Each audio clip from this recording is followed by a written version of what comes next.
All right, welcome to day 2 of our overlapping ribbon project. Last class, we practiced drawing on scratch paper the ribbon that twists, a corkscrew. I think I showed you the banner, although I don't have that here for you right now. And we talked about what we were going to need on our compositions, which is at least 1 corkscrew, 3 twists, and 3 overlaps. Really quickly, when I talk about twists, this where they merge together also counts as a twist. So this ribbon in itself has 1, 2, 3, and you got that covered. Okay. You may include the banner, which was like the thing that looks something like this, but you do not have to. Today we are I'm going to quickly redraw the composition just for review. Quickly show you how to trace.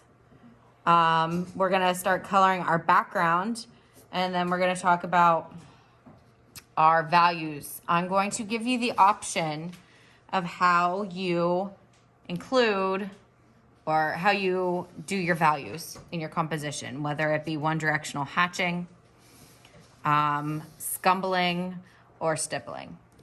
So at the end of class last week, we were hoping for something like this. This one does have the banner in it.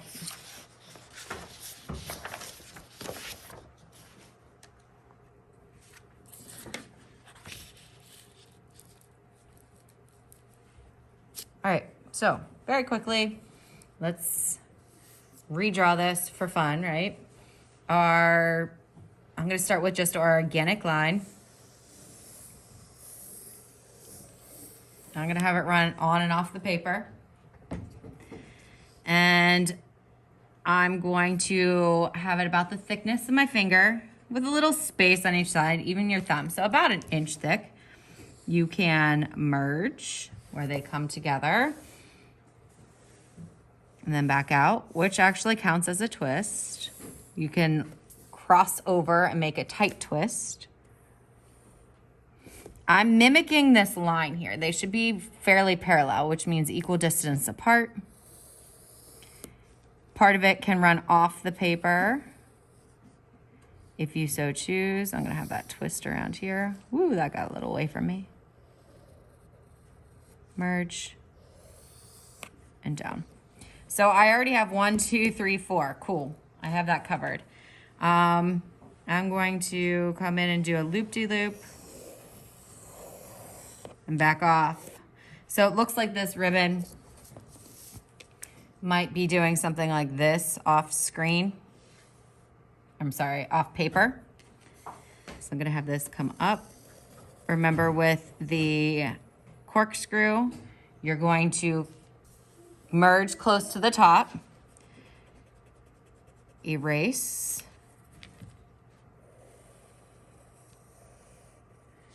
and go behind. So right now we have a ribbon, we have no bridges, but we can fix that. Actually, I'm going to do something kind of crazy and do a loop-de-loop off my paper.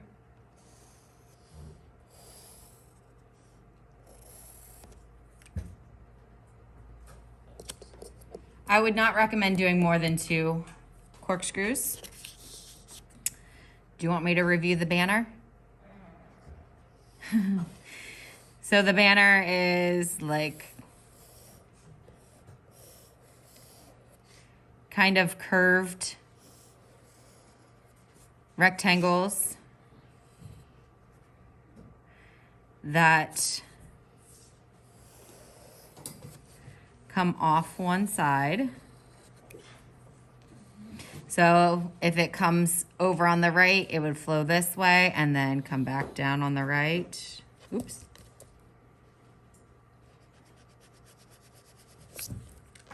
Starting not all the way in the corner, leaving a little bit of space for the width of my ribbon. Back down.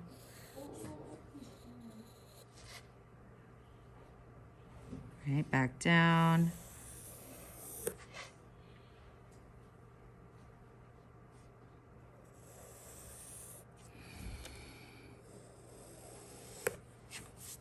All right, I'm going to make sure to erase whichever lines are in front. So I have my banner being in front of this organic line that we have here, this organic ribbon.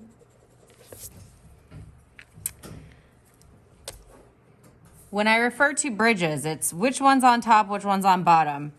So do I want this one to be on top or the banner ribbon to be on top? I'm gonna let this banner ribbon be on top. All right, so I have kind of one there, one there. Just going to have the ribbon come back in.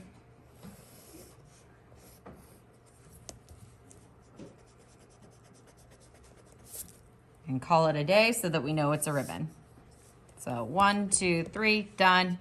I have one corkscrew done. I already had 4 twists, like within minutes of starting this. Done, done, done. All right.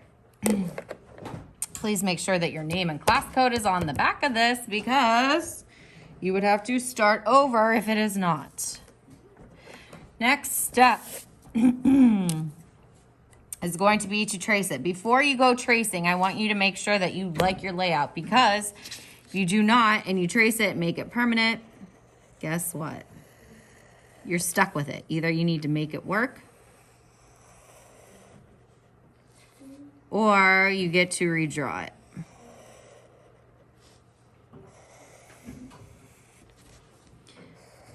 Pretty straightforward, the tracing part. Just make sure that you are not tracing, being aware of where your bridges are and not tracing over them.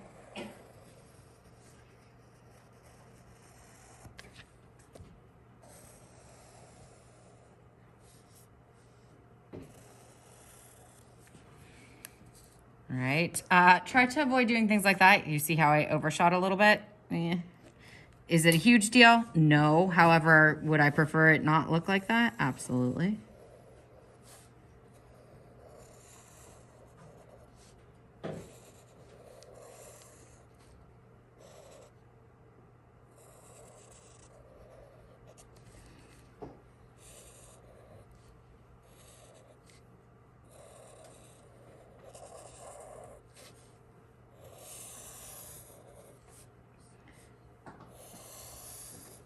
All right, so once you are done with all of that, you are going to erase your lines.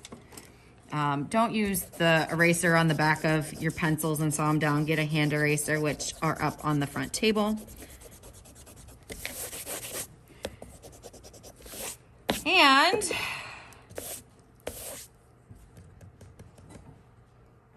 we are going to color in the background.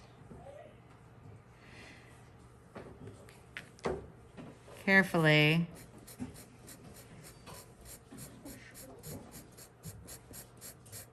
If you have a Sharpie that is dead, dying, or about to die, throw it out.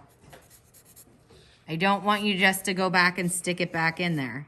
Nobody else is going to want to use it if it's on its last leg.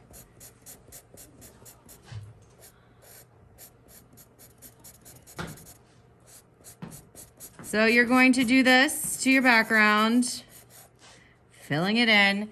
The more ribbon you have, obviously, the less you have to color as far as background goes, right? So you want your ribbon to be thick. You want your ribbon to take up some space so that you're not here for 3 class periods coloring your background.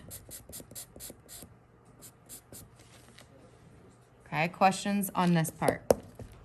Next class, I'll show you the values and that should take us to the end. All right.